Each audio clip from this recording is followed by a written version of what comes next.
ഒരു കാഴ്ചയാണ്. പലപ്പോഴും സങ്കടം തോന്നാറുണ്ട്.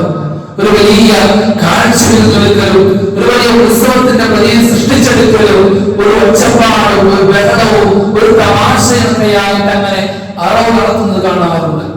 അതുമായിട്ടുള്ള മറ്റുള്ള പ്രവർത്തനങ്ങളിലൊക്കെ കളിയും ചിരിയും ദൈവത്തും നമീമത്തും ഫിത്നയും ഫസാദും തമാശയൊക്കെ പറഞ്ഞങ്ങനെ ചെയ്യുന്നത് നിങ്ങളെ അത് വിവാദത്തിന്റെ ഭാഗമാണ്.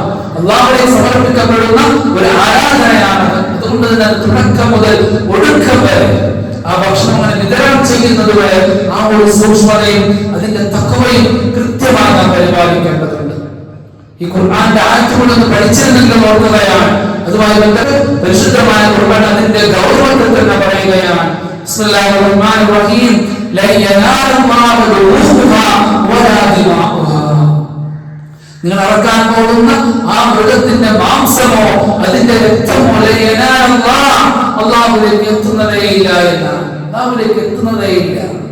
പിന്നെ എന്തിനാണ് അതിന്റെ ഒരു മേപറച്ചിലും പുകൾ പറച്ചിലും അതിന്റെ വലിപ്പത്തിന്റെ മേനടിക്കലൊക്കെ എന്തിനാണ്?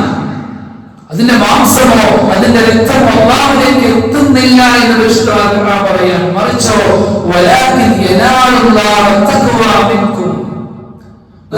ആ ഒരു കർമ്മത്തിൽ ഏർപ്പെടുമ്പോൾ അത് ചിലവാക്കിയ സമ്പത്തും അതിന്റെ സമയവും അതിന്റെ പരിശ്രമങ്ങളിലെല്ലാം അല്ലാഹുവിലേക്ക് എത്തുന്നത് അത് കാണിച്ച തഖ്വയാണ്, അത് കാണിക്കുന്ന സൂക്ഷ്മതയാണ്. അപ്പോഴാണ് അത് വിവാദത്തിന്റെ ഭാഗമായി മാറുക. അങ്ങനെയാകുമ്പോഴാണ് ദൈവത്തിലും പരത്തിലും ഒരുപാട് പ്രതിഫലങ്ങൾക്ക് അത് കാരണമായി മാറുന്നത്.